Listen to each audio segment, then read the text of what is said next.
As Michael mentioned, I'm Bob Mitsch. I'm with Sutter Health. We're a Sacramento-based healthcare firm that has about 24 hospitals and just Northern California-based, so fairly tightly configured area that we cover.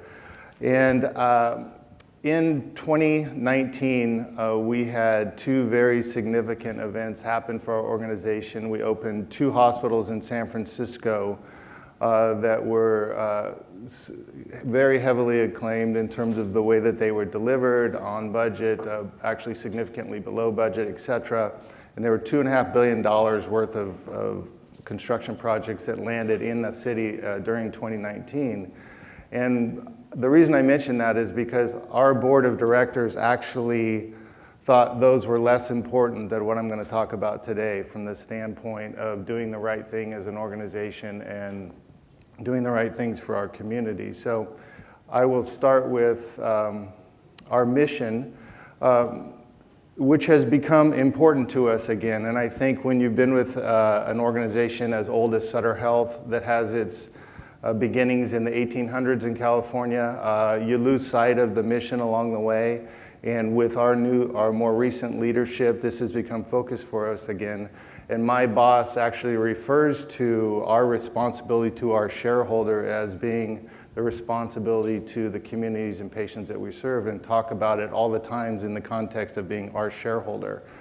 And we have a set of values. Probably many of your organizations have similar values, but I'll focus obviously on the center, acting openly and truthfully in everything that we do, the community, working to understand and best serve the diverse needs of our communities, and then compassion and caring, treating those we serve one another with concern, kindness, and respect. So a lot of talk about mission, a lot of really great things happen in the organization this year. And so how does this relate to reuse of campuses and strategies for addressing things that we can no longer use, that no longer benefit the community the way that they were originally intended, which gets to our Roseville Community Hospital sale. And so in 1994, we opened a fantastic facility up in Roseville, just to the east of Sacramento, highly acclaimed again, great community asset.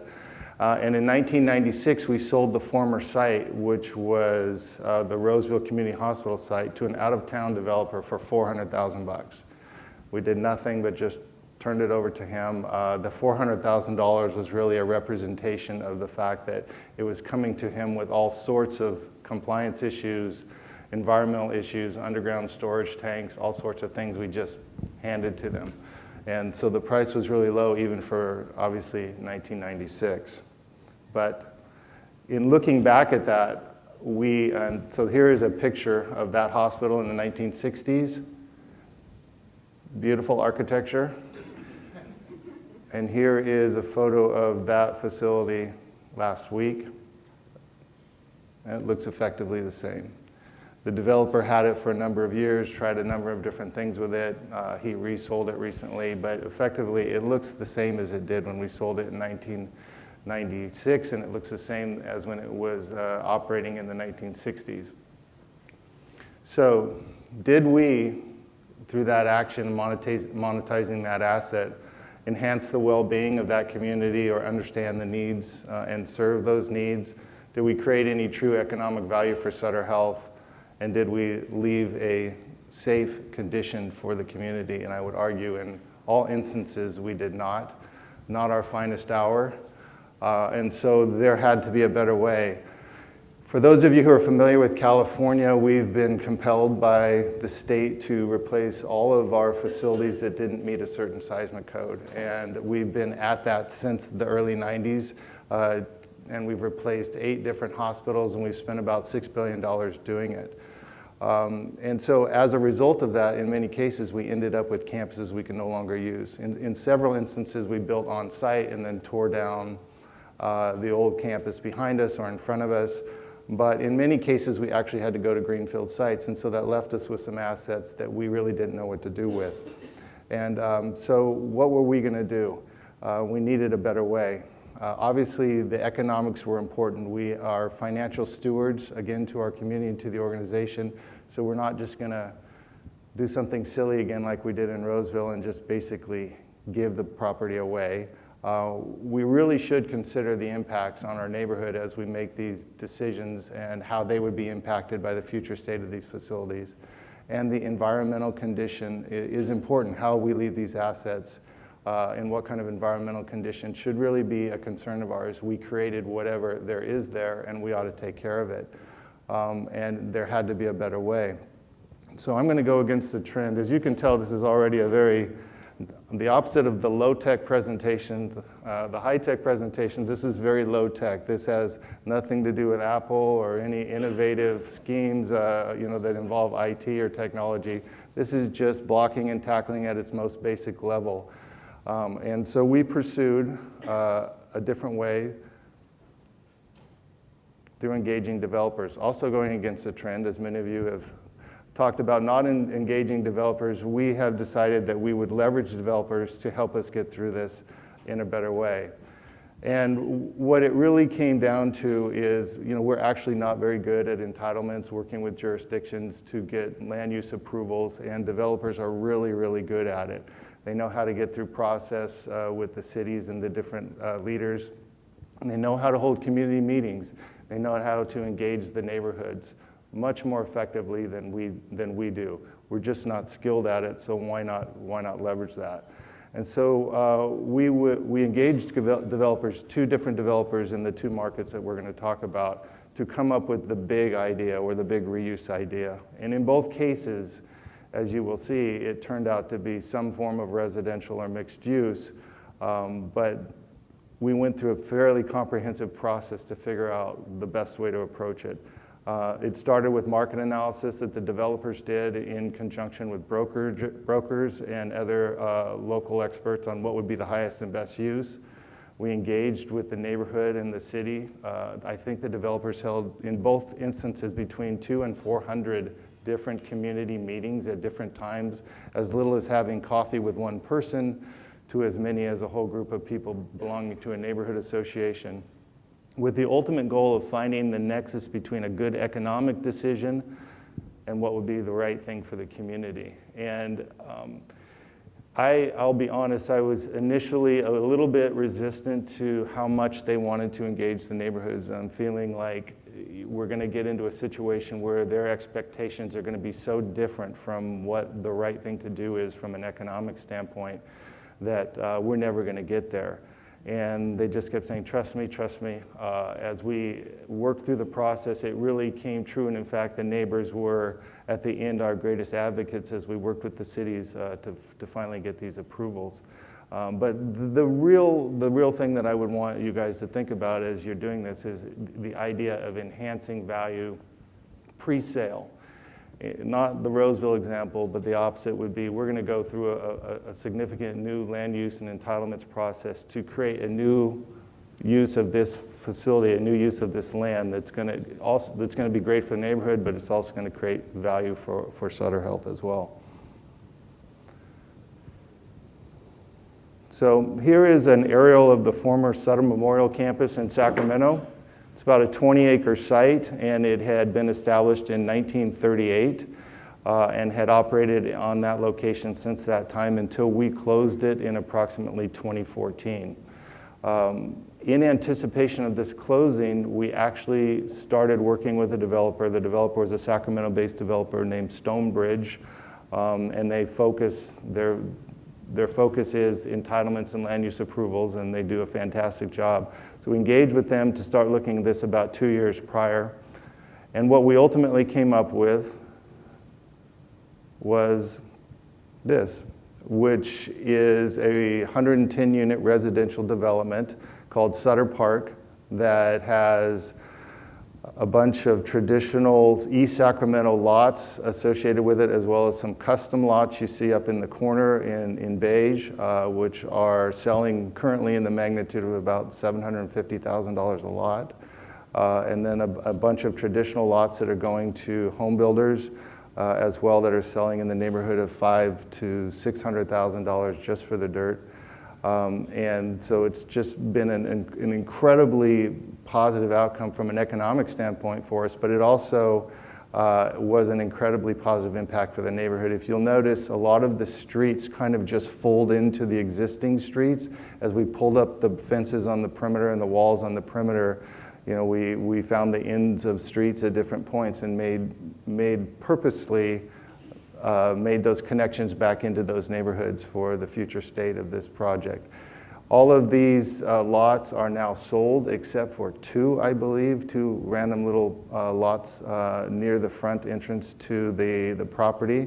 But other than that, the entirety of it is sold out, and no one's even built the house yet completely. So that's how highly sought after this neighborhood became all of a sudden. In San Francisco, we have nearly 3 blocks. It's formerly known as the California campus. It's in the Laurel Heights neighborhood. And it's a combination of a couple of different hospitals that merged over time. It was primarily our women's and children's facility in San Francisco. And we've been working with a developer in San Francisco, TMG, and they are in the process of finalizing entitlements right now on a different project which looks like this, which is going to be 273 homes, 416 parking spaces, but basically going to return this, you know, very difficult old industrial site back to the neighborhood and enhance value both for Sutter Health and for the neighborhood.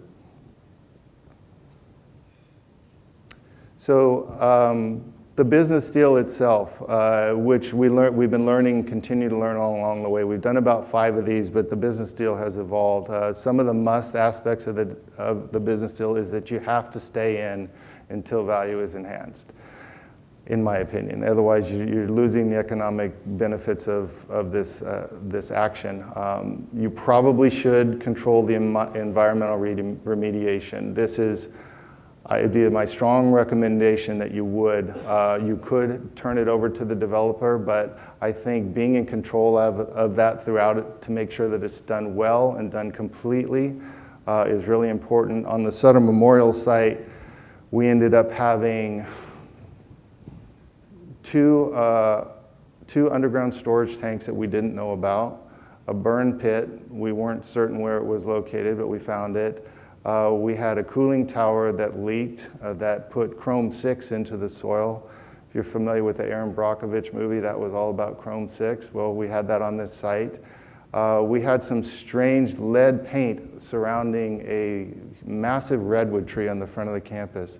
All this heavy deposit of lead, and we finally got to the bottom of it with one of the former plant operations directors who, for years and years and years, you know, painted and repainted that facility.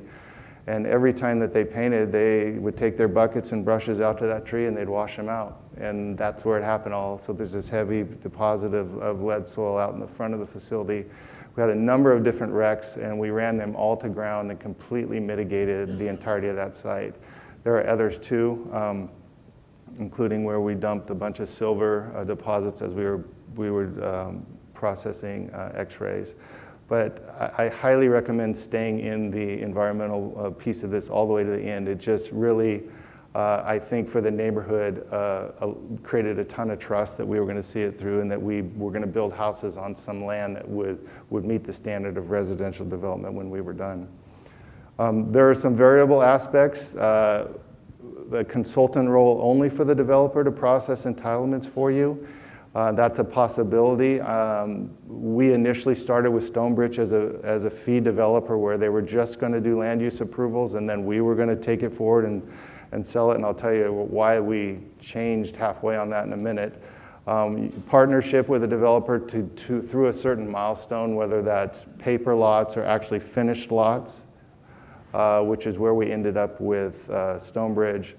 And then sale with an extended escrow, and this is what we did with TMG in San Francisco, where we put the property in contract, gave them a 5-year escrow to go get entitlements with no price, and that we would appraise the property at the end, post entitlements, to enhance. We would appraise it at with the enhanced value post entitlements.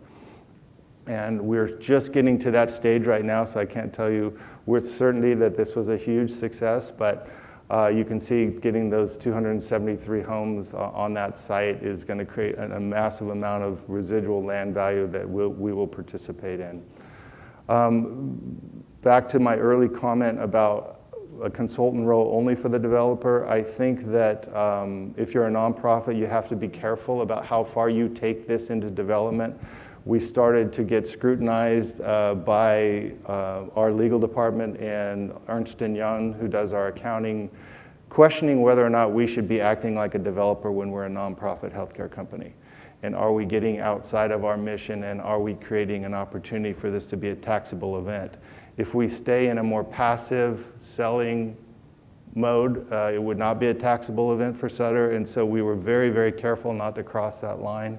And anybody who's doing this type of work, if you're a nonprofit, be sure that you understand that if you actually act as the developer and move all the way through land use and you're creating finished lots, you're in forward development and you're now probably outside of your nonprofit status.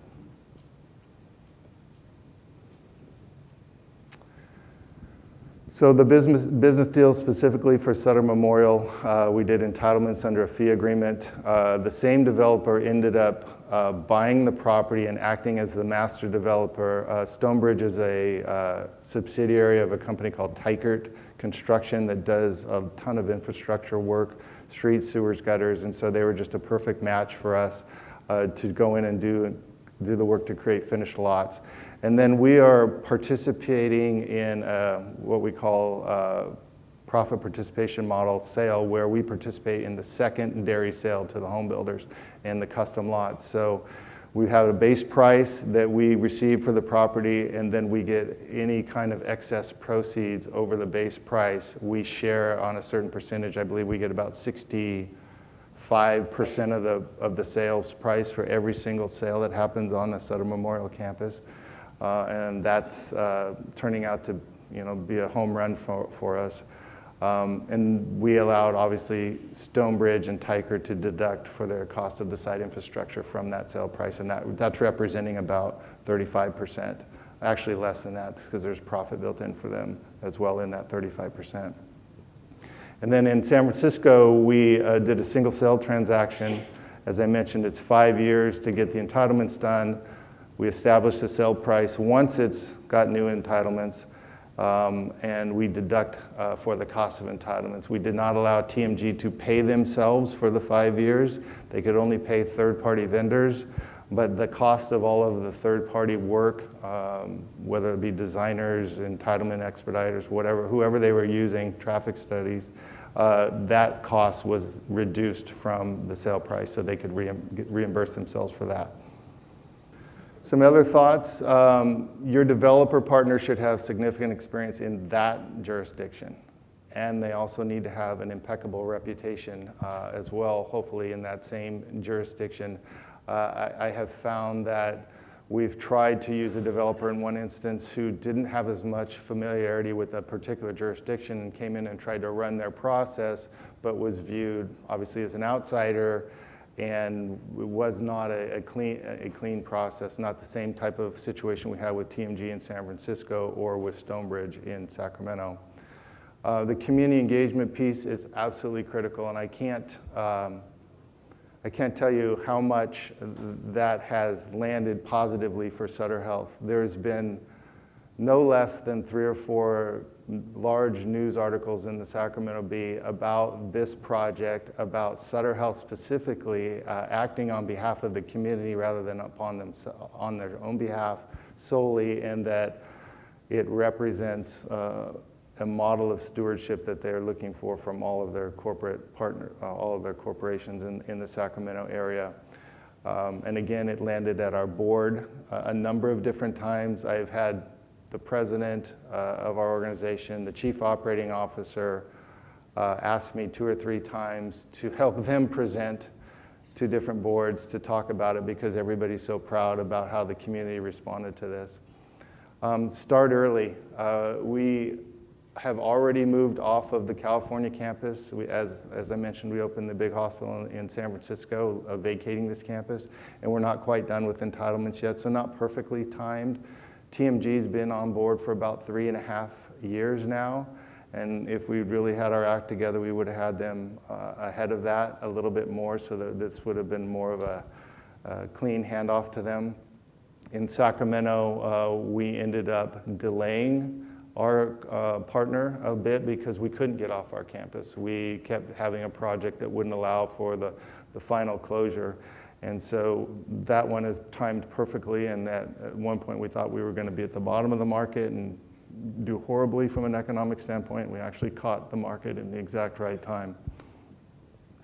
Another thought that I think can't be understated is just to be thoughtful about the environmental studies and when to start them. So as you're thinking about closing a hospital, we were just about ready to wander in while they were still operating in the facility and start looking at things like asbestos and other contaminants that we thought were lead paint and other things that we were going to be concerned about, and we would have to start planning in terms of the demolition. And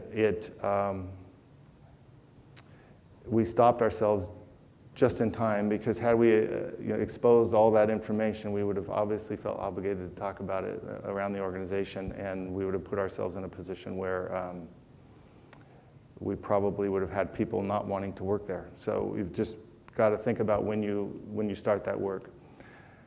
And then lastly, both transactions in the final tally were lauded by the neighbors and the community. We got more value out of it than we would in a traditional monetization. We enhanced the neighborhoods, and we aligned with our mission and value statements in the way that we approached it. So appreciate all your time. Thank you very much. Thank you, Bob. Thanks for sharing the story.